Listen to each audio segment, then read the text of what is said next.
सबको मेरा नमस्कार। न्यू ज्योति पब्लिकेशंस के ऑनलाइन प्रोग्राम में सबका स्वागत है। हमारी पाठ्य पुस्तक में कुल 5 इकाई।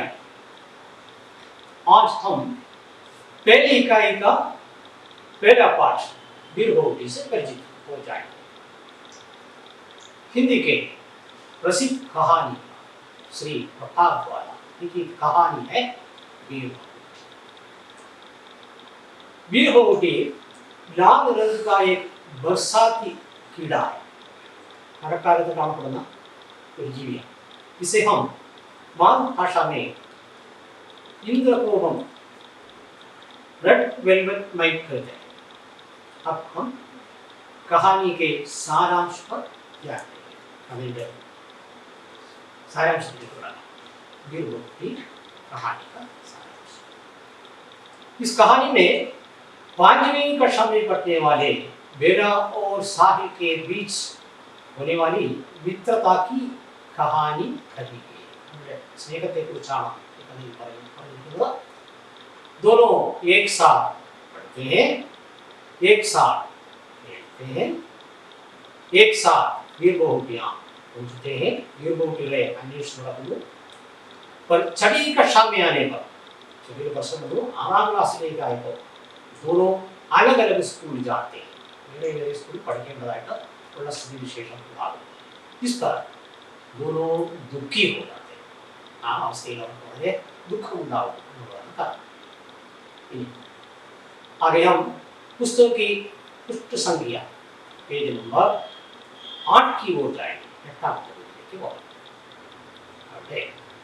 बादल बहुत से लेकर दुकान से तक, बादल बहुत वाली दुकान से हम लेते हैं। पाठ का सारांश इस प्रकार। पाठ का सारांश पेज 8। साहिल और बेला स्कूल के लिए घर से कुछ समय पहले निकले। और स्कूल लेके कुछ समय मुंबई लेते हुआ पड़ा होता है। खेतों में वीर बहुटियां खोजने लगी। उस समय स्कूल की घंटी बजने लगी। समय स्कूल बंद,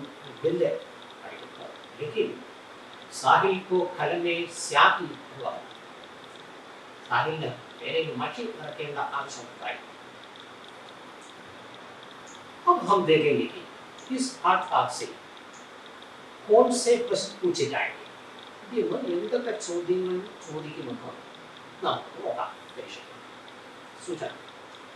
वीर बहुटी नामक कहानी का अंश पढ़ें और नीचे के प्रश्नों के उत्तर लिखें। संभाषण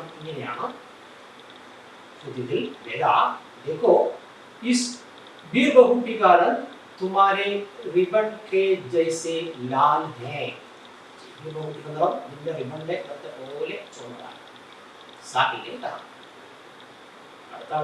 तुमने कुछ सुना भाई?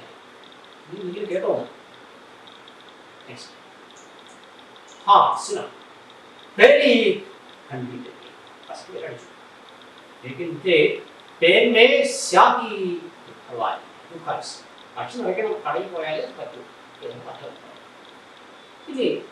देखेंगे।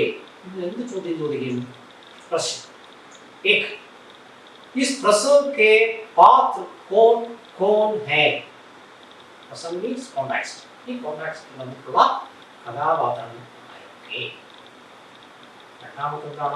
दूसरा क्वेश्चन है, तुम्हारे रिबन के जैसा लाल है। रिबन शब्द डैश, रिबन अनुवाद डैश आदि चॉइस सर्वनाम है, विशेषण है या संज्ञा है।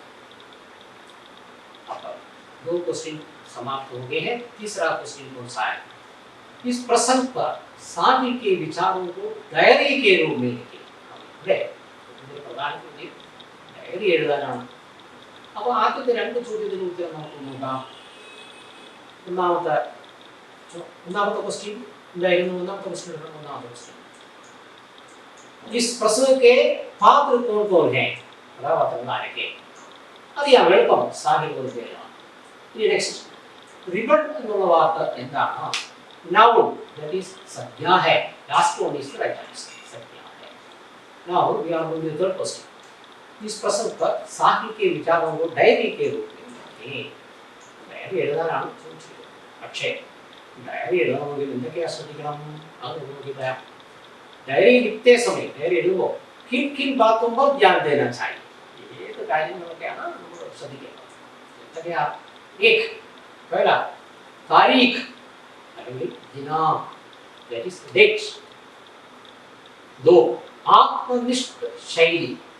അയാൾ ഡയറി എഴുതുന്ന ആള് ഞാൻ, എൻ്റെ, എനിക്ക് എന്നുള്ള പ്രയോഗങ്ങളിൽ ഫസ്റ്റ് പേഴ്സണിലാണ് ഡയറി എഴുതുന്നത്. അതാണ് ആത്മനിഷ്ഠ ശൈലി. അയാൾ എഴുതുന്ന പോലെ തന്നെ ആയിരിക്കും. നെക്സ്റ്റ് തേർഡ് വൺ ഈസ് ഉചിത് ഭാഷ. ഡയറിയുടേതായ ഒരു അപ്നി ഭാഷ, സാഹിത്യ ഭാഷ പറ്റില്ല. അപ്പോൾ ഉചിതമായ ഭാഷയിലാണ് ഡയറി എഴുതേണ്ടത് സിമ്പിളായിട്ട്. നെക്സ്റ്റ് ഘട്ടന പർ അപ്നാ വിചാർ. ആ സംഭവത്തെ കുറിച്ചുള്ള തൻ്റെ വിചാരം കൂടെ ലാസ്റ്റിൽ സൂചിപ്പിക്കണം. അപ്പോഴേ ഡയറി പൂർത്തിയാവുള്ളൂ.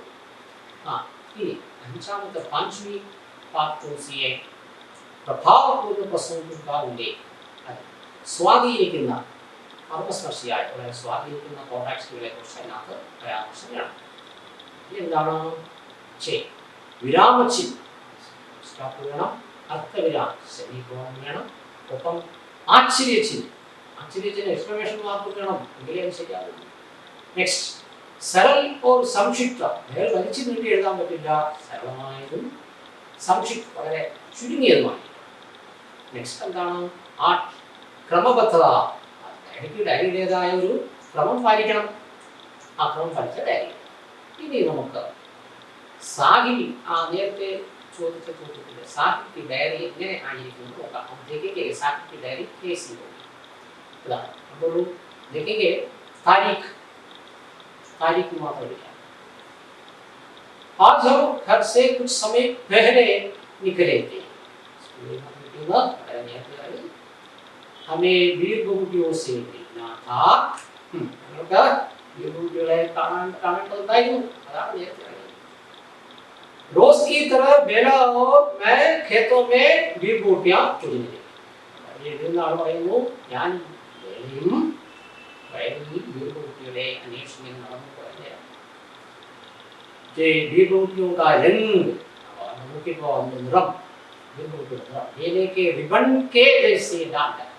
വേലയുടെ റിബൺ പോലെ വളരെ സുന്ദരമായിട്ട് തോന്നി. तब स्कूल की घंटी बजने की आवाज आई. പെട്ടെന്ന് ആവാസ് മീൻസ് സൗണ്ട് സ്കൂളിലെ ബെല്ലടിക്കുന്ന ശബ്ദത്തിലേക്ക് കേൾക്കാൻ ഇടയായി ഞങ്ങൾ കേട്ടു. और मुझे अपनी कलम में स्याही भरवाई. പക്ഷെ എനിക്ക് വളരെ പ്രധാനപ്പെട്ട മറ്റൊരു കാര്യം ഉണ്ടായിരുന്നു. ഭക്ഷണം കഴിക്കണം, അല്ലെങ്കിൽ ക്ലാസ്സിൽ പോകേണ്ടതല്ലേ. हम दोनों दुकान की तरफ चले. രണ്ടുപേരും കടയിലേക്ക് പുറപ്പെട്ടു. മനസ്സിലാക്കാൻ बेला जैसी सहेली. सहेली मीन्स കൂട്ടുകാരി. सहेली बेले എന്ന് പറയുന്ന കൂട്ടുകാരി കിട്ടിയത്.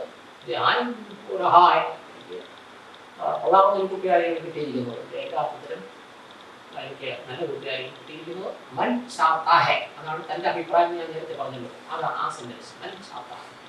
മനസ്സിൽ ആഗ്രഹമുണ്ട്. ഫിർ സേ സവേര ഹോ ജായ്. ഇനിയും നേരം എടുക്കട്ടെ എന്ന് ഞാൻ ആഗ്രഹിക്കുന്നു. കാരണം ഇനിയും ഇതുപോലെ രാവിലെ വൈകിട്ടേക്ക് വരാം.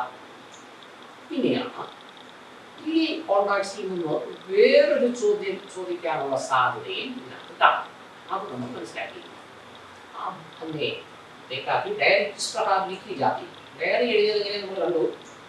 अब हम उपरोक्त संबंध മൂടി കൊടുത്ത കോൺടാക്ട്സിൽ നിന്ന് തന്നെ അടിസ്ഥാനത്തിൽ പട്കഥ സ്ക്രിപ്റ്റ് ഉണ്ടാക്കുക എന്നുള്ളതാണ്. അപ്പോൾ സ്ക്രിപ്റ്റ് നമ്മൾ പല രീതിയിൽ എഴുതാം. പക്ഷെ അത് എഴുതുമ്പോൾ നമുക്ക് ഈ പട്കഥ സ്ക്രിപ്റ്റ് എങ്ങനെയാണ് എഴുതേണ്ടത്, എന്തൊക്കെ കാര്യങ്ങൾ ആവശ്യമിരിക്കണം. किन किन बातों में हमें ध्यान देना चाहिए. एक बात है दृश्य. दृश्യം ഏതാണ്? സ്ക്രിപ്റ്റിനകത്ത് ദൃശ്യം ഇംഗ്ലീഷിൽ സീൻ കരുതിയെ ഏത് സീനിനെ കുറിച്ചാണ് ഇതിനകത്ത് പരാമർശിക്കുന്നത് പട്കഥയിൽ വേണം. രണ്ട് സ്ഥാൻ പ്ലേസ്. ഏത് സ്ഥലത്താണ് ഈ സംഭവം ഉണ്ടാകുന്നത്. അപ്പോൾ അത് സൂചിപ്പിക്കാൻ സ്ഥാനം ഏതാണ് സ്ക്രിപ്റ്റിന്റെ മുകളിൽ സൂചിപ്പിച്ചേ പറ്റൂ. സ്ഥലം, സമയം, ഏത് സമയത്താണ് നടക്കുന്നത് അതിനനുസരിച്ച് ലൈറ്റ് അഡ്ജസ്റ്റ് ചെയ്യണം, മറ്റൊരുപാട് കാര്യങ്ങളൊക്കെ ഉണ്ട് അതിനകത്ത്. അപ്പോൾ ടെക്നിക്കൽ സൈഡ്. അപ്പോൾ സമയം പ്രധാനമാണ്, കാലത്താണോ വൈകുന്നേരമാണോ.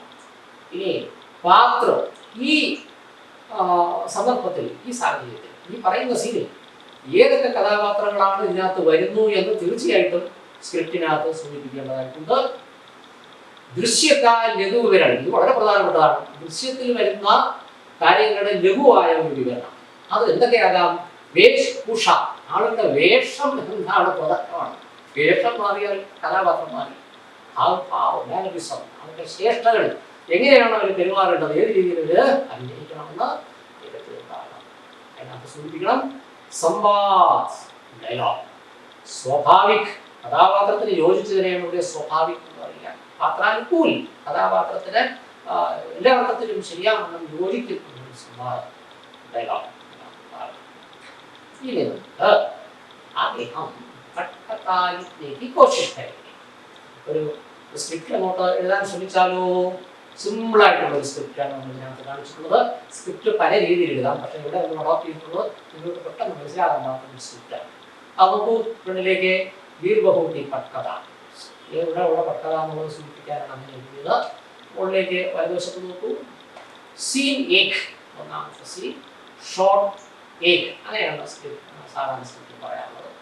ഇനി നമ്മൾ പഠിച്ചതുപോലെ സമയം സ്റ്റാർട്ട് 8:30 മണിക്കാണ് ഈ സംഭവം ഉണ്ടാകുന്നത്. പാത്രം, കഥാപാത്രങ്ങളൊക്കെ